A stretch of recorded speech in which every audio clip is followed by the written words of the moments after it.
So hello दोस्तों, स्वागत है आपको YouTube channel full study with Joy में।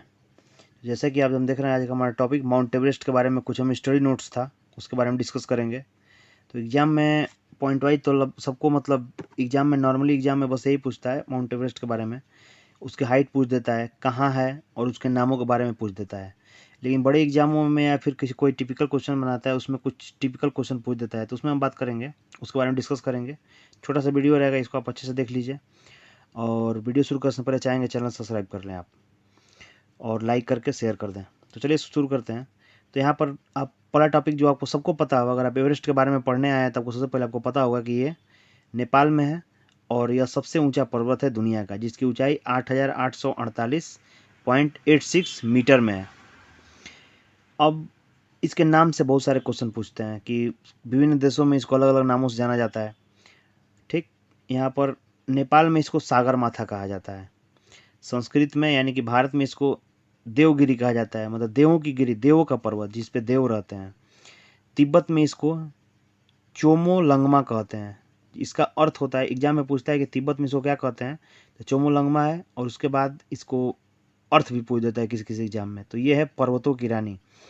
तो ये चीज़ आपको मतलब एक्स्ट्रा मतलब केयर के साथ पढ़ना है। ये जो पहली लाइन और दूसरी लाइन में कम से कम आपको यहाँ पर एक क्वेश्चन हाइट का किस देश में है, वो नेपाल में क्या कहते हैं वो, तीन, चौथा क्वेश्चन ये, पांचवा क्वेश्चन ये तिब्बत में क्या कहते हैं, छठवा क्वेश्चन इसका अर्थ क्या है।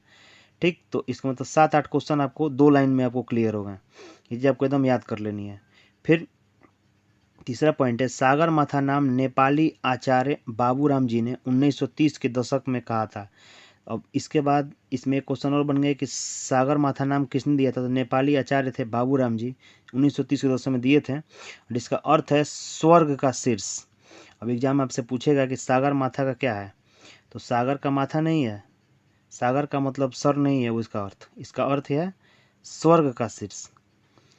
फिर तो इसमें से इतने 3-4 क्वेश्चन इस लाइन में भी आ गए। पहला क्वेश्चन ये पूछ जाएगा कि आचार्य कौन से आचार्य थे, मैं किसने इसका नामकरण किया था, उसके बाद किस दशक में किया था, या फिर इसका अर्थ क्या है। फिर एवरेस्ट को जॉर्ज एवरेस्ट थे, इन्हीं के नाम पर एवरेस्ट नाम पड़ा था। इन्होंने 1830 से 1843 में भारत की ऊंची चोटियों का मतलब क्या कहते हैं उसको सर्वेक्षण किया था और इन्हीं के नाम पे पड़ा।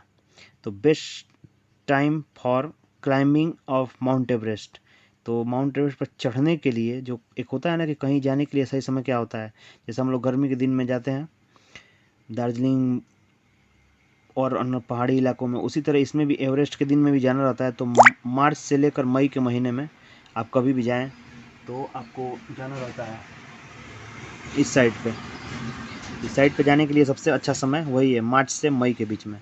तो एग्जाम में पूछता है कभी कभी आपके कि एवरेस्ट पर पर्वतारोहण के लिए सबसे उचित माह कौन सा है, समय कौन सा है, तो मार्च से मई के बीच में। ठीक, यहाँ पर एक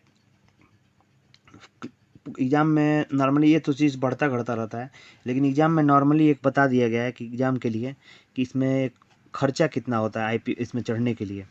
जैसे मान लीजिए किसी भी टूर में गाइड में खर्चा होता है, तो एवरेस्ट कोई ऐसी चीज़ है नहीं जो आराम से कोई भी चढ़ जाए, लेकिन ये ऐसा चीज़ है कि इसमें बहुत पैसा खर्चा होता है, बहुत ट्रेनिंग लेना पड़ता है तब चढ़ता है आदमी।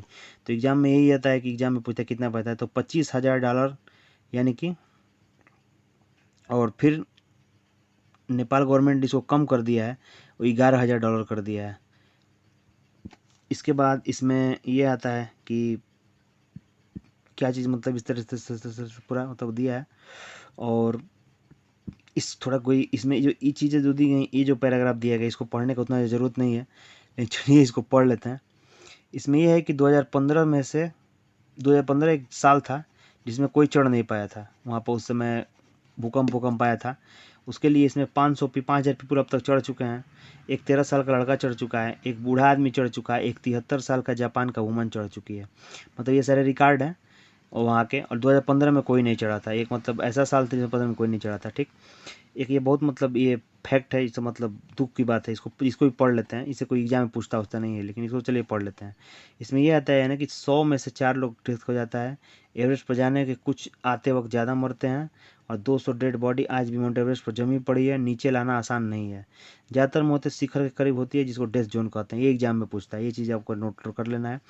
डेथ जोन किसको कहते हैं, वहाँ पर ज़्यादा मौतें होती हैं उसी को कहते हैं। माउंट एवरेस्ट दुनिया का सबसे गंदा पर्वत है, यहाँ पर 50 टन कूड़ा पड़ा है। जो भी पर्वतारोहण जाते हैं अपने साल कुछ ना कुछ पैकेट वैकेट ले जाते हैं, बॉटल ले जाते हैं, वो सारे बॉटल कचरा वहीं पे छोड़ देते हैं।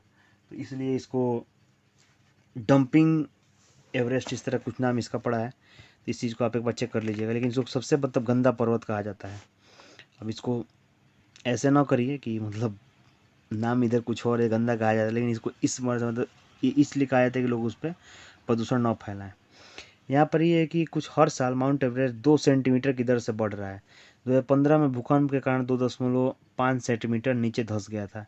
तो ये एग्जाम में नहीं पूछेगा, लेकिन एक फैक्ट है, इसको आपको याद रखना है। ठीक, ये चीज़ एग्जाम में पूछता है कि एट पीक, इसके पीक पर बॉइलिंग पॉइंट वाटर का कितना है। तो 71 डिग्री सेल्सियस इसका boiling point at the peak है। पीक पे चढ़ने पर वायु दाब कम हो जाता है, इसलिए बॉइलिंग पॉइंट घट जाता है। आप इसको मतलब जानते होंगे, साइंस पढ़े होंगे, जानते होंगे। इस पर चढ़ने के लिए 18 रास्ते हैं, अवेलेबल हैं टूरिस्ट इसके मतलब पीक पर चढ़ने के लिए। और वर्ष 2011 में 2 नेपाली 48 मिनट में पैराग्लाइडिंग से माउंट एवरेस्ट से उतर आए थे। और जबकि 3 दिन इसका एवरेज ड्यूरेशन है नीचे उतरने का। इन्होंने पैराग्लाइडिंग से की थी। फिर यहाँ पे मोस्ट इम्पॉर्टेंट यही चीज़ आता है। इस चीज़ को आप स्क्रीनशॉट ले लीजिए। यहाँ पे किए हैं, इसको भी स्क्रीनशॉट ले लीजिए। इसमें दिया है इम्पॉर्टेंट में ये है कि first women to climb Mount Everest Junko Tabei, ये 16 मई 1975 को जापान की थी। फिर दूसरा है कि first man Indian to climb Mount Everest Tenzing Norgay Sherpa 1953। तीसरा है first women Indian to climb Mount Everest Bachendri Pal 1984। चौथा है सबसे बेस्ट है, सबसे मतलब वीर यही थे, विदाउट ऑक्सीजन के सिलेंडर के लिए माउंट एवरेस्ट चढ़ने वाला प्रथम। तो ये थे रोनन होल्ड मैस्नर और पीटर हेबेलर। 8 मई 1973 या 78, एक बार थोड़ा आप चेक कर लीजिएगा। 22 मई 2010 ईस्वी को पीक पर पहुंचा था। ठीक, यहाँ पे इसी most important UPSC and PCS exam के लिए है, इस चीज़ को देख लीजिएगा, सबसे मोस्ट इंपॉर्टेंट है। ये भी कि संतोष यादव जी ने एवरेस्ट पर 2 बार चढ़ने वाली विश्व की प्रथम महिला है। ये संतोष यादव महिला है, पुरुष नहीं है, देख लीजिएगा। कांगसुंग की रास्ता से चढ़ने वाली प्रथम महिला है और फर्स्ट मई 1992 को और सेकेंड 1993 को चढ़ी थी। और इनको अवार्ड में पद्मश्री 2000 में मिल गया है।